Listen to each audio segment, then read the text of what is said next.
భారీ స్థాయిలో గణపతి ఉత్సవాల నిర్వహణకు విశాఖ జిల్లా గాజువాక ప్రాంతం వేదిక కానుంది. ఎస్వి ఎంటర్టైన్మెంట్స్ నిర్వహణలో ఏటా జరిగే వేడుకల మాదిరిగా ఈసారి కూడా ఉత్సవాలకు మండపాన్ని సిద్ధం చేస్తున్నారు.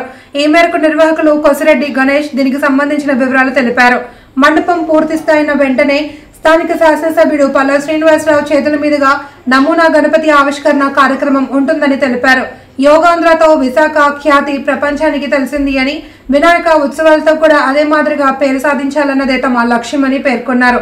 ఏటా నిర్వహించే వేడుకలకు స్థల యాజమానులు, లంక కుటుంబ సభ్యులు ఒక్క పైసా కూడా తీసుకోవడం లేదని స్పష్టం చేశారు.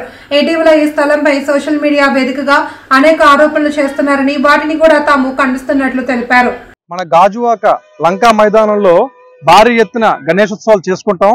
అటు మన 2014 నుంచి 2 తెలుగు రాష్ట్రాలు విడిపోయిన తర్వాత అటు తెలంగాణలో ఖైరతాబాద్ రీతిలో మన ఆంధ్రప్రదేశ్లో గాజువాక లంకా మైదానంలో చాలా భారీ ఎత్తున గణేశోత్సవాలు చేసుకుంటున్నాం. ఈ ఉత్సవాలు 2009లో తుమ్మలూరు జగదీష్ రెడ్డి గారు గాజువాకలో ప్రారంభించడం జరిగింది. ఆ రోజు నుంచి ఈ రోజు వరకు కూడా ఈ కార్యక్రమాన్ని చేసుకుంటూ వస్తున్నాం. 2014 నుంచి నా ఎస్వి ఎంటర్టైన్మెంట్స్ తరఫున ఈ ఉత్సవాలు చేసుకుంటున్నాం. అదేవిధంగా 2022-23 టైంలో కూడా వరల్డ్ రికార్డు స్థాయిలో మన గాజువాక గన్నాథుడు వరల్డ్ రికార్డులోకి ఎక్కాడు, అందరికీ తెలిసిన విషయమే. అదేవిధంగా ఈ సంవత్సరం కూడా మన గాజువాక లంకా మైదానంలో సుమారు మీరు చూస్తున్నారు ఆల్రెడీ వర్క్ స్ట్రక్చర్ వర్క్ కూడా మొత్తం కంప్లీట్ అవడం జరిగింది.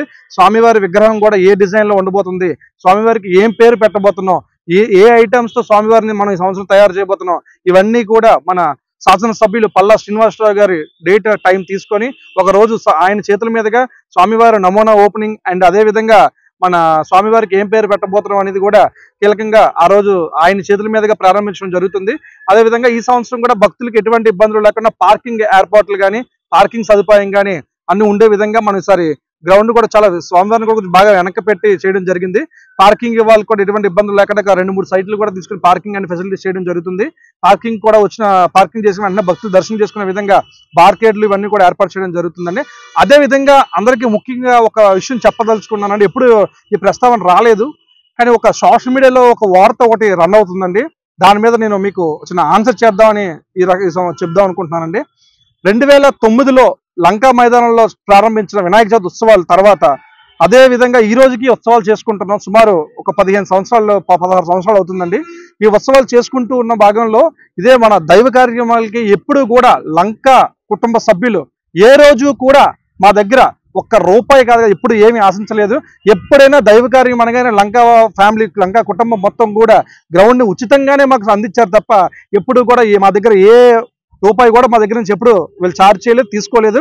దైవ కార్యం అనగానే వాళ్ళు ఎప్పుడు కూడా ఫ్రీగా గ్రౌండ్ ఇవ్వడమే కాకుండా మనకి మొదటి రోజు వినాయక చవితికి పూజా సామాగ్రి కూడా వాళ్ళ ఇంటి నుంచి మాకు పూజా సామాగ్రిలు కూడా వస్తుంటాయి లంకా వాళ్ళ కుటుంబ సభ్యుల దగ్గర నుంచి. అదేవిధంగా మనకి ఒక హిందూ ధర్మాన్ని కాపాడుతూ వాళ్ళకు కూడా హిందూ ధర్మాలే కాకుండా ఇప్పుడు దైవ కార్యక్రమాలు ఏదైనా సరే ఇప్పుడు క్రిస్టియన్స్ మీటింగ్స్ కూడా మీరు అబ్జర్వ్ చేయొచ్చు. వాళ్ళు కూడా ఏ మీటింగ్స్ అని వాళ్ళు ఉచితంగానే గ్రౌండ్ ఇవ్వడం జరుగుతుంది. సోషల్ యాక్టివిటీస్ కానీ ఏ కార్యక్రమాలకైనా లంకా వాళ్ళు ఈ గ్రౌండ్ని ఉచితంగానే ఇస్తారండి. ఎప్పుడు కూడా వాళ్ళు ఏ ఛార్జ్ కూడా చేయలేదు. సోషల్ మీడియాలో కొన్ని వార్తలు వస్తున్నాయి, వీటిని మేము తీవ్రంగా ఖండిస్తున్నాం. ఇలాంటి వార్తలు దయచేసి ప్రచారం చేయకండి. మేడం గారు ఎప్పుడు కూడా లంకా వాళ్ళ కుటుంబ సభ్యులు ఎప్పుడు కూడా లంకా మైదానం మాకు ఉచితంగానే ఇస్తారు. మాకే కాదు ఎవరు ఏ సోషల్ యాక్టివిటీ చేయాలని ఏదైనా సరే వాళ్ళు ఫ్రీగా ఉచితంగానే గ్రౌండ్ ఇస్తారు. దయచేసి ఇలాంటి మీరు తీవ్రంగా ఖండిస్తున్నాం. ఇలాంటి ప్రచారాలు చేయకూడదని